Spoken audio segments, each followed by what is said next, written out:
I don't know why I'm writing this. Maybe because I haven't slept properly in 3 days, and if I don't put it somewhere outside my own head I'm going to lose it completely. My hands are still shaking a little. Not as bad as before, but enough that I keep making typos and having to go back. This happened last Thursday. I work warehouse shifts outside Tacoma. Forklifts, barcode scanners, the smell of cardboard and burnt coffee from the break room machine that nobody ever cleans. Same shift, same drive, same everything. I clocked out at 6:42 p.m., same as always, pulled on my hoodie, walked to the car, plugged in my phone. The Bluetooth connected automatically like it always does. I didn't look at the screen. I never do. I just backed out and started driving. The route home is muscle memory at this point. You get on State Route 167, then cut through the suburbs, streets named Willow Bend, Cedar Ridge, the kind of names that all blur together once the streetlights come on. Identical lawns. Identical porch lights clicking on one by one. I had the radio low just to fill the silence. I wasn't paying attention to anything specific. Then the navigation voice changed. My first thought was software update. Instead of the usual flat female voice, there was something warmer. Something that had breath in it. I frowned at the windshield for a second and then looked back at the road, because I figured it was just some new personalization thing. Companies do that now. They make their AI voices sound more human, more approachable. I didn't think much of it. Then it said my name. Mark. I laughed. Out loud, alone in the car. I said, "Okay," to nobody and reached toward the screen to check what setting had switched on. Still kept driving though. That was my first mistake, probably. I should have stopped there. I was still half smiling when it said, "Marky." My hands locked on the wheel. Nobody calls me that. Not anymore. Not in years. It was what my mother called me when I was small, when I'd fall asleep in the back seat on long drives, when I didn't want to go to bed. It wasn't something any contact in my phone knew. It wasn't something I'd ever written down or said in any recording. It was just a word that existed between two people, and one of those people has been dead for 5 years. Before I could even process what I'd heard, the voice said, "Don't ignore me, sweetheart." I pulled over onto the shoulder. My mother died in March of 2019. She was driving on I-5, wet road, a semi-truck changed lanes without seeing her. The impact was at speed. Closed casket funeral. I was 21 years old and I drove to the church alone because I couldn't handle being in a car with other people who wanted to talk about it. In the months after, I went through my phone and deleted every recording I could find. Voicemails. Videos. Even the little clip from Christmas 2017 where she was laughing at something my cousin said. I got rid of all of it because hearing her voice by accident, when I wasn't ready, felt like being hit. There was nothing left on my phone. I was certain of it. I sat on the shoulder with the hazards blinking and stared at the navigation screen. Normal map. Normal route highlighted in blue. I tried to close the app. It didn't close. I pressed the home button. Nothing happened. I held down the power button. The screen stayed exactly as it was, like the rest of the phone's interface had just ceased to exist. Only the map remained.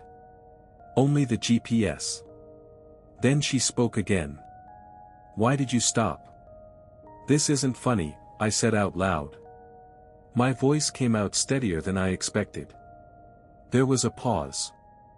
Not a processing pause. A human pause. "You always said that when you were scared." The words hit me somewhere in the chest and just stayed there. That was true. That was something I used to say, as a kid, when the thunderstorms got bad and I was embarrassed about being afraid. I'd crawl into her bedroom and say it's not funny when she'd ask if I was scared. She'd pull back the blanket and let me in without making me admit it. It was a thing between us. A small private thing that existed nowhere else. I reached over and physically unplugged the phone from the charging cable. Watched the Bluetooth indicator disappear from the dashboard display. The connection dropped. The phone was completely disconnected from the car. The voice didn't stop. "Let's go home," she said. "I'll guide you."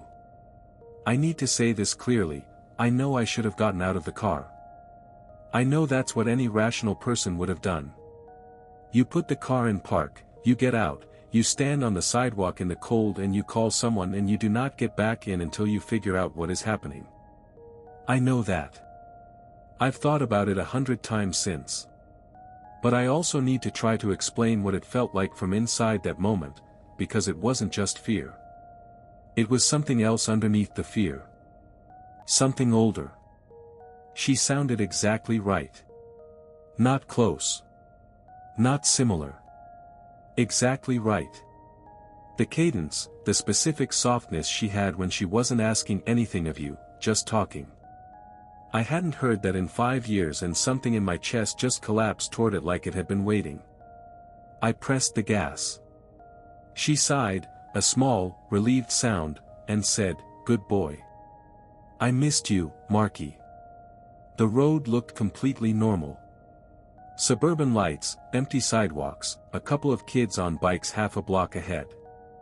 Everything exactly as it should be. I merged back into the lane and told myself I would figure this out when I got home. That it was some kind of AI glitch, voice synthesis, data scraped from somewhere I didn't know about. That there had to be a rational explanation and I just wasn't calm enough to think of it yet. Then the route changed. I didn't touch anything. The blue line just slowly bent. I watched it happen in my peripheral vision, pulling eastward, away from my apartment, away from downtown, toward the edge of the map where road names start to disappear. I wasn't heading home anymore. The navigation had decided somewhere else. "Cancel route," I said. "Nothing." "Hey. Cancel. Route." The voice answered instead of the system. "Don't fight me, Marky." I checked my signal. 0 bars. Not one. I was still well within city range, not even close to any dead zone I knew of, but the phone showed nothing. No data, no cellular, nothing. And yet the navigation was still running perfectly, smooth and detailed, zooming in as I drove, rendering every turn in real time. I tried to understand that and couldn't. She stopped talking like a GPS after a while. Started talking like a person. "Do you remember my perfume?" she asked. Her voice was casual, like we were on a drive together. "That Chanel one. You always wrinkled your nose." I did remember it. Floral, a little sharp. She only wore it on Sundays and holidays. It used to cling to the hallway for an hour after she left her room, and I'd walk through it without thinking and then just stop, caught in it. "I remember the summer you learned to ride your bike," she said. "Red frame. You scratched the paint on the driveway trying to go downhill before you were ready. Cried for 20 minutes and then told everyone you didn't. My hands were tight on the wheel. I held you that night. You didn't want to sleep alone. You said the house felt too big. That night happened. It happened exactly like that. I was 7 years old and it was a Tuesday in July and she let me sleep in her bed with the lamp on because I didn't want to say I was scared of the dark after falling off the bike, and those words, the house felt too big, those were my words. My exact words.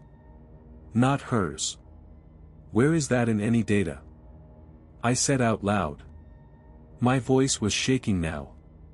That's not in any recording. That's not anywhere. She didn't answer that.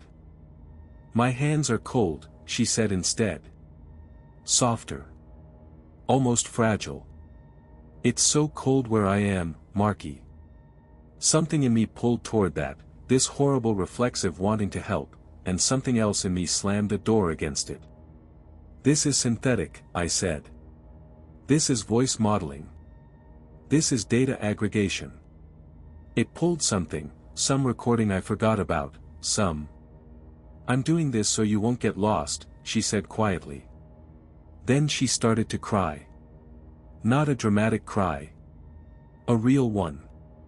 Small sounds at first, the kind people make when they're trying not to, and then it grew until it was coming through every speaker in the car simultaneously, this wet broken sound that I recognized in some cellular way I couldn't suppress or rationalize, and I gripped the wheel and looked straight ahead and told myself it wasn't real, it wasn't real, it wasn't real. Come get me, she said between the crying. You said you would always come get me. The temperature dropped. Not a gradual drift. A sudden fall, like the season changed in the car while I was driving. I looked at the climate display. It read 22. Then, while I watched, it shifted to 16. Then 12. I tried to raise it manually. The setting snapped back to 12 immediately. I tried again. Same thing. My breath was visible. Frost forming on the inside of the windshield. Thin and delicate, spreading from the corners like it was drawing something. You're almost there, she said. Calm again. No more crying. Like she knew I wasn't going to turn around. I noticed the streetlights were gone. I don't know when exactly it happened. I was watching the road ahead and watching the display and half listening to her, and I just looked up and realized the lights were gone and the houses were gone and the road had narrowed and there were trees on both sides that had no business being this close to where I'd been driving. The suburbs had ended without a transition. The map showed two-lane road through terrain labeled unclassified. No street names. No reference points I recognized. I tried to turn around and realized I couldn't. Not safely. The trees were too close on both sides and there was no shoulder and the road had been gradually curving and I couldn't see far enough behind me to reverse without hitting something. So I kept going forward. Which is what she wanted. The road dipped down without warning. Not a slope, not a hill, a sudden swallow, like the ground had just decided to drop. The car lurched forward and my stomach dropped before I saw it and then I saw it and I stopped. A hollow. That's the only word I have for it. A massive circular depression in the earth, wide enough that I couldn't see the far edge even with the headlights trying. The rim was jagged, lined with exposed roots and broken rock. The pines along the edge leaned inward, all of them, like they were drawn toward it. And below was darkness so dense it looked solid. Not like a shadow. Like a material. I sat there with my foot on the brake and my headlights angling down into it. And then I saw the cars. I thought they were rocks at first. Just irregular shapes at the bottom, dark and clustered. Then the headlights caught metal and I understood what I was looking at. Vehicles. Dozens of them, at the bottom of this hollow, some crushed and overturned, some sitting in positions that suggested sudden stops rather than crashes, like they'd driven down and just never driven back up. Rust on everything. Deep settled dirt. Not recent. Years of sitting in whatever that darkness was. My hands went cold on the wheel. This is where you come home, she said. No, I said. No, I'm turning around. But the car kept rolling. I wasn't pressing the gas. My foot was on the brake and the car was still rolling, slowly, like something behind it was pushing. I stared down at the cars below and I was trying to understand what I was seeing and something in my peripheral vision snagged on a shape. A silver sedan, dented above the rear wheel. My uncle drove one exactly like that for 6 years and then one day it wasn't in his driveway and he said he'd sold it to someone upstate. A blue pickup that my neighbor had, past tense, disappeared from his driveway maybe 2 years ago. He said it had been towed for parking violations but I never saw it again. I was trying to talk myself out of recognizing these things when I saw the red car. Compact hatchback. Specific shade of red. Parked at an angle like it had rolled a few inches before stopping. I knew that car. I'd seen it in a hospital parking lot. I'd watched a police officer photograph it. I'd identified it to an insurance company over the phone while sitting in a plastic chair. My mother's car was in that hollow. The car that hit her on I-5 in 2019, that had been totaled and photographed and documented, it was sitting at the bottom of a hole in the ground in a forest outside Tacoma and I was looking at it. The navigation screen went blank. Then flooded red. White text appeared. Destination reached. Below it, a blinking arrow pointing down into the hollow. I grabbed the key and turned it hard.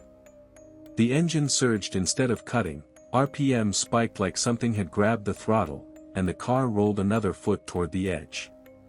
I held the key twisted the other way. Nothing.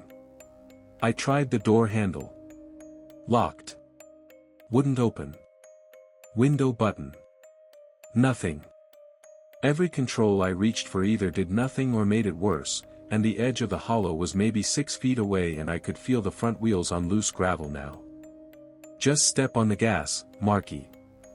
3 knocks from the back seat. Slow. Even. Deliberate. I didn't turn around. I made a decision not to turn around. I stared at the red glow of the navigation screen and I did not move my eyes to the rearview mirror and I tried every control I could reach again, systematically, door, window, horn, hazards, ignition, and none of them responded the way they should. Something shifted in the back seat. The sound of weight moving, fabric adjusting, like someone sitting up from a reclined position. I looked in the mirror. I shouldn't have. Hands on the back of my seat. Pale in a way that had nothing to do with light or shadow. Fingers bent slightly wrong, not broken looking but off, like a copy of hands that had been made by something that understood the concept but had never actually needed them for anything. They just rested there on the seat back, not grabbing, not reaching. Waiting. I'm here, she said. Not from the speakers. From the space between sounds. One hand began to move. Slowly up the seat back, toward my shoulder. The other rose into view and I could see it was moving toward my neck and I screamed and just started hitting everything at once. I got my elbow into the gear shift and knocked it into reverse and floored the accelerator. The wheels spun on gravel.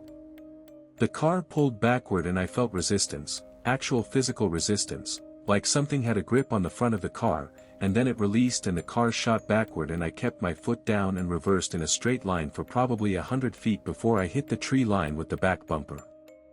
I got out. Left the door open, left the engine running, and I ran. I ran until the road under my feet felt like a road again and the trees were far enough behind me that I could breathe, and then I kept running, and I found a gas station eventually. I don't know how long it took, my sense of time was completely gone, and I called 911 from the parking lot with my hands shaking so badly I had to dial twice. The police found my car where I left it.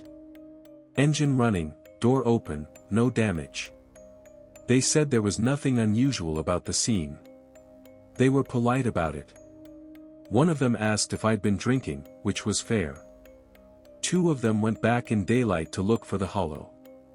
They didn't find it. I've been back twice myself. I know the road. I have the screenshot of the navigation history showing the route, the turns, the exact path. I can find the spot where the pavement changes texture, where the trees start coming in close. I've walked 50 feet into the tree line at that point, both times. There is no hollow. No rim, no exposed roots, no depression in the ground. Just forest. Just trees. But I found something on my second trip, caught low on a branch at the edge of the tree line, right at the point where the road used to be. A fragment of painted metal. Small, not much bigger than my palm. Old rust eating the edges. The paint underneath the rust is a very specific shade of red. I know that shade. I spent 15 years watching it pull out of the driveway. I still have it. It's on my kitchen table right now. I don't know why I haven't thrown it away. I don't know why I keep walking past it and stopping. I haven't driven since Thursday. I don't know when I will.